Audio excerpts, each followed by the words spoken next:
Pati ako, tinitira na ni Marlica. Marlica, punta ka dito para pakinggan ka namin. Marlica, tingnan mo. Kung ilang senador andito ngayon, nakaupo. Kung nakikinig ka ngayon, Marlica, sino lang ang senador nandito ngayon nag-hearing? Why? You ask yourself. I know you are monitoring right now. Kung mahilig ka mang baboy sa ibang tao, huwag mo kong samang babuyin. Nababayaran ako ni Lisa Marcos. How dare you? Kung gusto kong pagtakpan si Presidente Marcos, dapat hindi na ako nag-hearing dito, Marlica. Alam mo, kung wala ka pang, hindi ka nag-aral ng investigation, Marlica, lilecturan kita. Huwag mo ko turuan sa investigation dahil nag-retire ako. Baka hindi mo alam na top notcher ako sa FBI National Academy. Ito na, nagalit na sa akin si Marlica. Sinito Ronald Bato de la Rosa, si Marcos bangag ang subject, hindi ako at si Morales. My God, magtatanong na ba ako na nabayaran ka ni Lisa? How irresponsible media personality. We are trying our best here to come up with the truth and nothing but the truth. Wala tayong pinapanigan. Ngayon, pati ako, tinitira na ni Marlica. Marlica, punta ka dito para pakinggan ka namin. Hindi yung gagamitin mo yung power of the media para siraan ako. Very responsible naman yan. The mere fact, ha? Pakinggan, kailangan itong hearing na ito dapat magpapile pa ako ng resolution. Then pag i-read pa ito sa plenary bago ito ma-assign sa committee ko para conduct ng hearing. But hindi ko ginawa yan. Ginamit ko yung aking oversight function para mabilis. Kasi ang ingay na nila natutulog daw ako, wala akong ginagawa. Hindi naman nila alam na bakasyon ang Senado. Paano ako makapag-aksyon na bakasyon ang Senado? Ang hirap niyo, Marlica. Please, kung mahal mo ang Pilipinas, magpakatotoo ka. Huwag mo idama yung tao dito na nagtatrabaho para sa katotohanan. Ay, nako. Kala ko ba? Anyway, hindi tayo dapat ma-distract dyan because ang ating purpose dito is malaman ang katotohanan. Malaman ang katotohanan. Bakit, Jonathan Morales, do you feel na ikaw na ang kinikrucify ko dito ngayon sa hearing na ito? Do you think, please tell me, no, if I am being unfair to you, if I am being persecuting, very persecuting to you, please tell me. No, Your Honor. Ha? No, Your Honor. O bakit sinabi ni Marlica na gano'n daw ang ginagawa ko? Hindi ko po alam, Your Honor. Kilala mo ba si Marlica? Doon lang na-interview po, nung tinawagan po ako. Pero wala po akong personal relationship sa kanya. Wala po. Kaya kung napanood niyo po yung interview ko sa kanya, hindi ako, yung mga ibang information, hindi ko po sinasabi.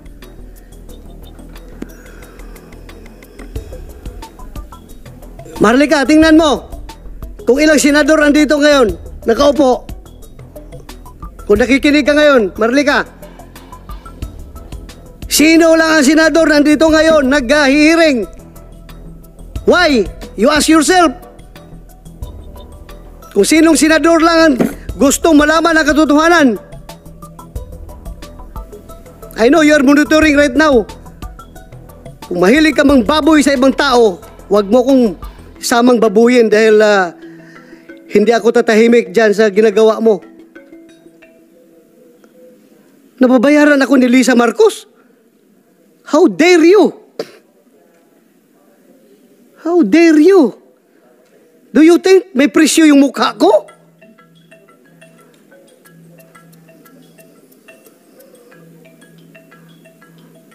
Itong hirap nitong social media ba?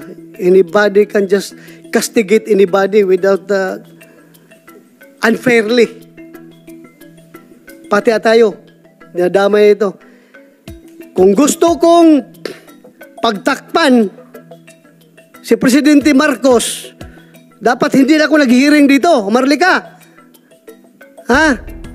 Hindi na ako nag-hearing dito. Kung gusto mong nabayaran ako ni First Lady, wala na. Hindi ko na ito kinandak ng hearing. But my God, we are talking about the future of the Philippines. Future ng Filipino people. Drugs ito. Kaya ako nag-hearing. At huwag mo akong i-accuse ng mga ganun. My God.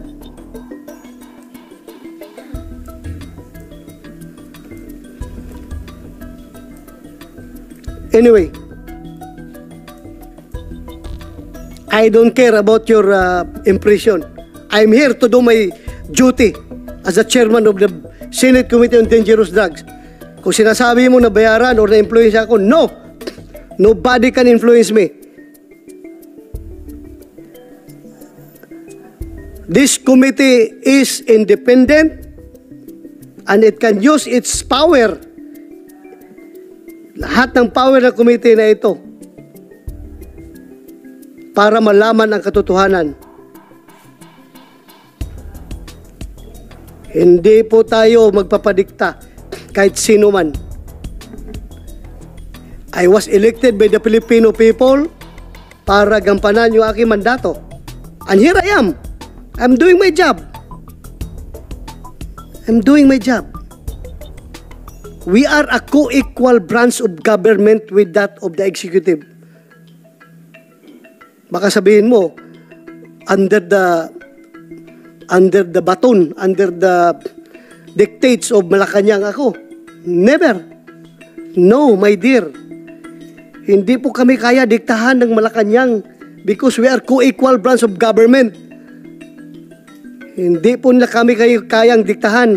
Kaya huwag mo akong sabihan na binayaran ni Lisa Marcos. God sakes.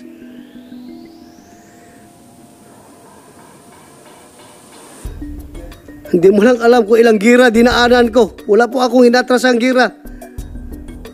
Hindi po ako umaatras sa laban.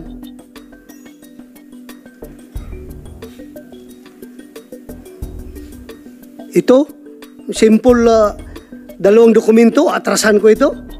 Ano ka? Hello? Sorry, nagpalabas na ako ng sama ng loob. Sorry kung apektado kayo. I'm doing the best of within the best of my ability na magampanan ko yung papel ko dito. Na walang kinikilingan, na walang pinapaboran. Hindi po ako pwedeng diktahan kahit sino man. Kung may makapagdikta man sa akin, ang asawa ko lang siguro. Kasi under desaya ako. Pero yung ibang tao dyan, never. Never ako magpadikta. It's very unfair. It's very unfair. It's very unfair. Kinabukasan ng Pilipinas ay pinag-usapan natin dito, ha. Kaya dapat walang personalan.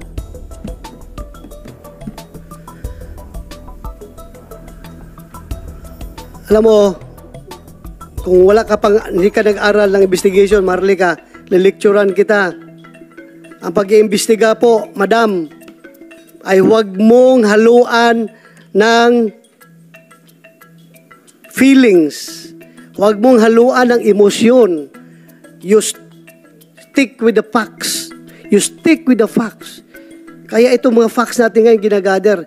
Hindi tayo pwede magpalabas ng emosyon dito na kumakampi ka kanino at pinapaboran mo si ganito.